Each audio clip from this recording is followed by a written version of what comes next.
আমজনতা উন্নয়ন ছেড়ে এবার তৃণমূলে যোগ এজেইউপির 3 বিধানসভার প্রার্থীর যোগদান তৃণমূলে। রায়দিঘির তৃণমূল প্রার্থী তাপস মণ্ডলের হাত ধরে চলে যোগদান।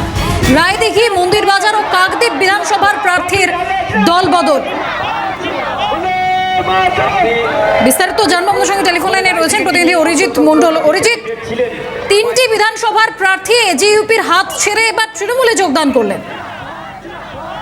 একদমই দেখো বৃষ্টি, যেমনটি খবর পাওয়া যাচ্ছে রায়দিঘি বিধানসভার যিনি তৃণমূল কংগ্রেসের প্রার্থী রয়েছেন তাপস মণ্ডল, তার সমর্থনেই কিন্তু একটি কর্মী সভা ছিল এবং সেই কর্মী সভাতেই একেবারে এজেইউপি অর্থাৎ হুমায়ুন কবিরের দলের যে 3 বিধানসভার প্রার্থী তারা কিন্তু একেবারে দ্বিতীয় দফার নির্বাচনের এই যে প্রাক মুহূর্ত সেই সময়ে কিন্তু একেবারে তারা হুমায়ুন কবিরের দল ছেড়ে তৃণমূল কংগ্রেসে যোগদান করেছে।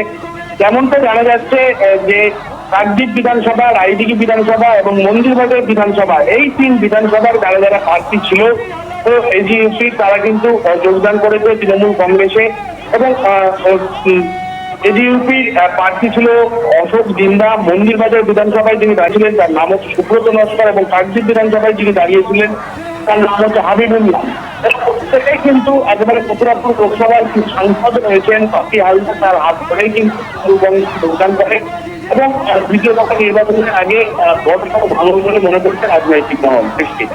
বেশ, ধন্যবাদ অরিজিৎ।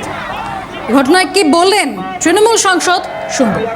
আমাদের রায়দিঘি উন্নয়ন পার্টির যিনি ক্যান্ডিডেট ছিলেন রায়দিঘি বিধানসভা কেন্দ্রের মাসুদ বিল্লাহ তিনি জয়েন করলেন।